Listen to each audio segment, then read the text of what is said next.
following is my summary and assessment of the peer-reviewed article by S. Dwayne Hansen, Benjamin B. Dunford, Bradley J. Alge, and Christine L. Jackson, entitled Corporate Social Responsibility, Ethical Leadership, and Trust Propensity, a Multi-Experience Model of Perceived Ethical Climate.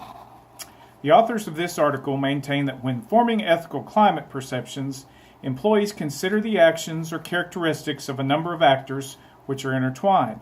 Specifically, they suggest that employees look outward, or how their organization and its actions impact the community, upward, or how ethical the leaders of the organization are, and inward, at their own tendency to trust others as they form their perceptions.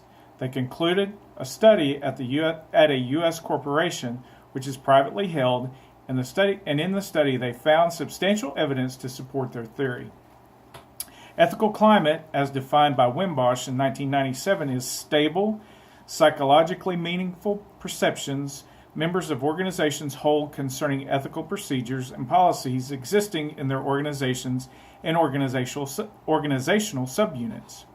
Existing research on the formation of employee ethical climate perceptions have focused mainly on organization characteristics, making the understanding of the context of ethical climate incomplete. This is why the researchers saw the need to conduct this study.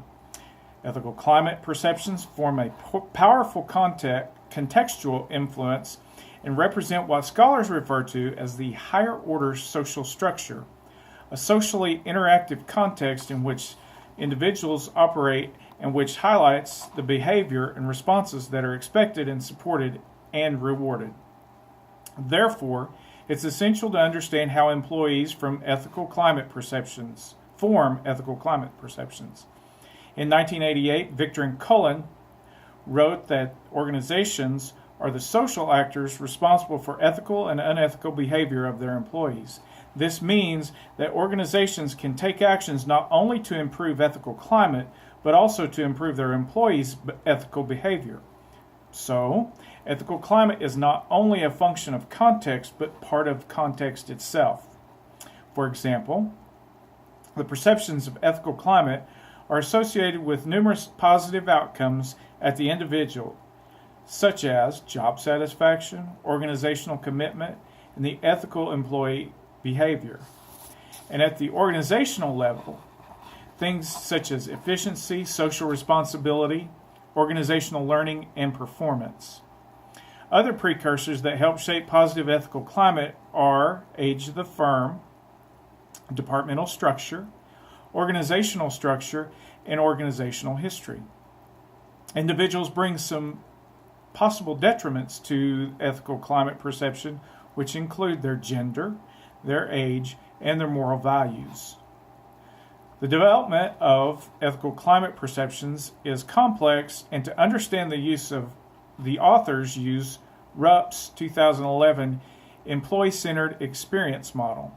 This theory specifies that employees' justice experiences in the workplace are determined by employees looking to see how fairly they themselves are being treated in the workplace, looking around to see how fairly others within the organization are being treated, and they're looking out to see how fairly external parties outside the organization are being treated. The author's model suggests that corporate social responsibility perceptions influence employee inferences about leaders, and that these inferences play an important role in forming ethical climate perceptions. Next, they explain how when employees perceive their work climate to be ethical, which further bolsters the idea that organizational actions lead to ethical climate perceptions, and they link aspects of corporate social responsibility, ethics, justice, and trust that have over time involved closely related principles and processes pertaining to organizations. This approach allowed the authors to study the organization, its leaders, and the employees' context with each other, rather than most of the previous studies which studied these actors in isolation. What the researchers found was a multi-experience framework for understanding ethical climate perceptions was supported. Corporate social responsibility perceptions or an outward-looking measure of an organization's CSR activity was associated with employee ethical climate perceptions, and this relationship was fully mediated by the employees' perceptions of top management's ethical leadership as employees look upward their organization's leadership. As also hypothesized, the relationship between corporate social responsibility perceptions and top management ethical leadership was moderated by employee inclination to trust as the employees consider their own internal tendencies to trust and not to trust. Theoretically, this study should help actors understand the relationship between corporate social responsibility and ethical leadership in the formation of ethical climate perceptions. Secondly, the study helps explain how and when employees perceive their work climates to be ethical.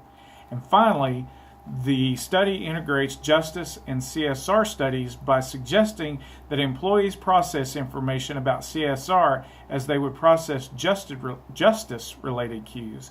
Specifically, employees with a strong propensity to trust are more likely to infer from CSR information that organizational actions are due to the sincere concern and integrity or ethical leadership of top management.